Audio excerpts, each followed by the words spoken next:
Baik para mitra Poliama dan juga netizen dimanapun Anda berada, setelah tadi saya telah mewawancarai Rektor Universitas Gorontalo terkait dengan prosesi wisuda yang digelar oleh UG di Angkatan ke-21 tahun 2020.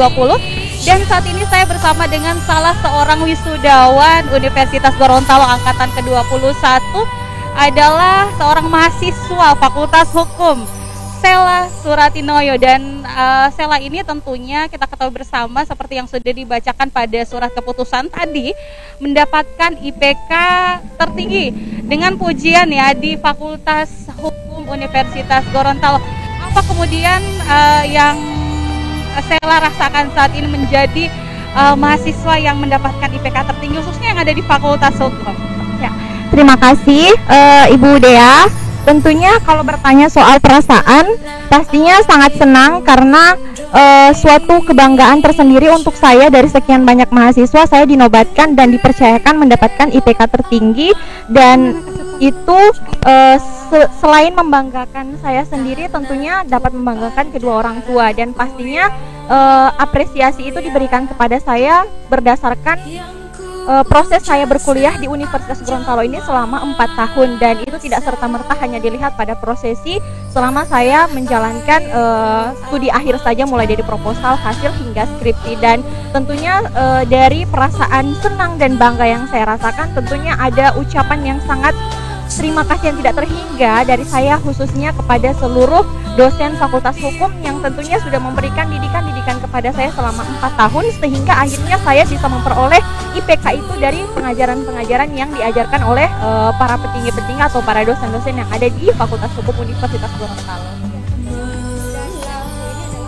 Baru ya, dan di mana-mana ketika orang menempa pendidikan selama 4 tahun, hal yang diimpikan dalam prosesi perkuliahan ini adalah wisuda itu sendiri. Iya. Akan tetapi ini merupakan hal baru. Ini justru melakukan wisuda dalam drive-thru. Iya. Ada yang memilih untuk menggunakan kendaraan, ada justru yang memilih untuk berjalan kaki.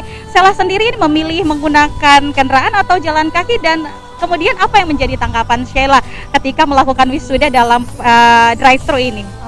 Jadi Sela sendiri sebenarnya awalnya itu memilih untuk naik sepeda. Iya. Tetapi karena Sela mengingat kita perempuan menggunakan baju yang bermodelnya seperti ini, kebaya ataupun baju terusan seperti ini tidak memungkinkan untuk mengendarai sepeda. Padahal Sela tadinya berpikir sepedanya mau dihias supaya terlihat menarik dan unik kan. Iya.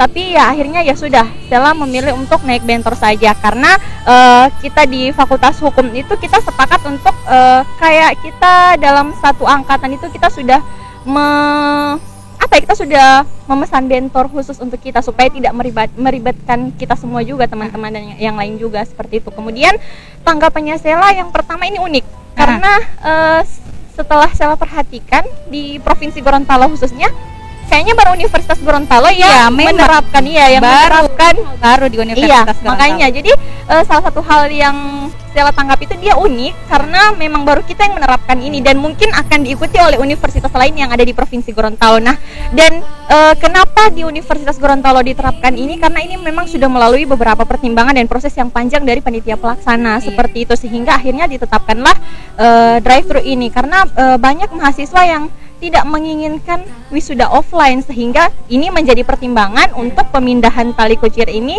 dilakukan secara drive-thru seperti itu. Iya, tapi untuk perasaan Sela sendiri tidak bisa bertemu dengan teman-teman, terus tidak bisa foto bersama, apalagi wisuda ini adalah momen yang begitu luar biasa dinanti-nantikan. Kapan kita bisa bertemu lagi dengan teman-teman? Kemudian ini tidak sama sekali ya, justru bertemunya hanya berada di bagian belakang pintu masuk saja, dan saat keluar sudah bersama dengan keluarga. Iya, benar.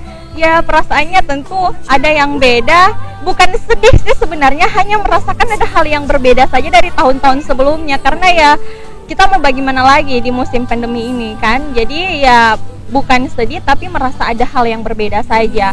Dan sebisa mungkin tetap akan berkumpul dengan teman-teman. Ya kita tidak mau marah pun kita tidak bisa, mau kecewa pun kita tidak bisa, karena ini hal yang benar-benar kita nantikan seperti itu. Jadi ya tetap senang perasaannya. Iya, Sela ini khususnya di Fakultas Hukum ya, tentunya ini akan berkecimpung kemudian dengan masyarakat yang akan banyak sekali bertanya, karena seorang sarjana yang kemudian mereka turun ke masyarakat ini merupakan orang yang benar-benar ilmunya mumpuni, katakanlah seperti itu ya.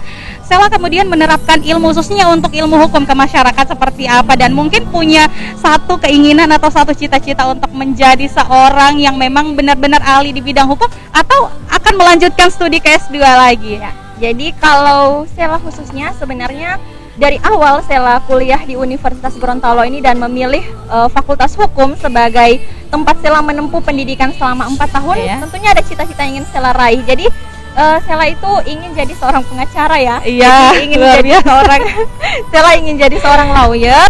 Dan kenapa Sela memilih hukum? Karena memang cita-citanya Sela seperti itu. Dan bagaimana Sela menerapkan ilmu-ilmu yang Sela dapatkan kepada masyarakat? Salah satu contoh kecil mungkin melakukan sosialisasi atau edukasi secara sederhana kepada masyarakat. Misalnya di desanya Sela sendiri, Sela berkecimpung dengan aparat-aparat desa ataupun orang-orang di desanya Sela. Ya mungkin sekedar kayak ada yang bertanya soal masalah apa, Sela bisa jawab sesuai dengan ilmu yang Sela dapatkan, seperti itu. Semisalnya mereka menanyakan soal undang-undang atau mereka menanyakan bagaimana penyelesaian sengketa ini, dan itu sudah merupakan salah satu cara untuk bagaimana Sela mengaplikasikan ilmu yang Sela dapat, seperti itu. Jadi dengan sosialisasi yang kecil seperti itu, Sela rasa sudah bisa membuat kita menerapkan ilmu yang kita dapatkan di bangku kuliah. Iya, dan tentunya Universitas Gorontalo Universitas Gorontalo. Dan yang pastinya setelah ini Sela kan sekarang berusia masih sangat belia. Baru 23 tahun ya. Ya, sangat disayangkan ketika Sela menyanyiakan usia muda ini dengan tidak belajar dan menimba ilmu, sehingganya terbesit dalam benak, insya Allah kalau memang diberikan rezeki oleh Tuhan, masih akan melanjutkan S2 tetap juga di Universitas Gorontalo, karena kita harus membuktikan bahwa menempuh pendidikan di daerah kita ini sendiri, ya dia harus benar-benar kita buktikan bahwa pendidikan di daerah kita sendiri juga mumpuni, seperti itu. Iya, dan ini tentunya sesuatu yang sangat bangga. Yang hadir saat ini siapa? Sela yang mendampingi Sela selaku pendamping. Yang mendampingi Sela orang tua tentunya, mama, papa, kemudian kakak-kakaknya Sela juga. Iya, alhamdulillah. Tapi saat ini kakak-kakak masih berada di pintu masuk atau menantikan di rumah, atau sudah berada di sini tapi sudah menunggu di UGCC. Karena kalau di sini takutnya tadinya tidak tahu kalau di sini disediakan tempat duduk, sehingga sudah langsung diarahkan ke UGCC saja. Oke, terima kasih Sela, selamat kembali berkecimpung dengan masyarakat, selamat datang di dunia nyata, karena memang disampaikan rektor tadi pesannya adalah belajar dan terus belajar, jangan pernah berpuas diri karena ijazah bukanlah satu ukuran kita untuk bisa sukses. Ya, benar. Sukses. Netizen dimanapun Anda berada, demikian wawancara kami bersama salah seorang wisudawan yang diwisuda pada Universitas Gorontalo di angkatan ke-21 tahun 2020 tahun ini. Dan tentunya kita akan bertemu lagi pada prosesi pemindahan tali kucir yang saat ini masih menunggu rektor dan juga para panitia masih sementara istirahat sejenak.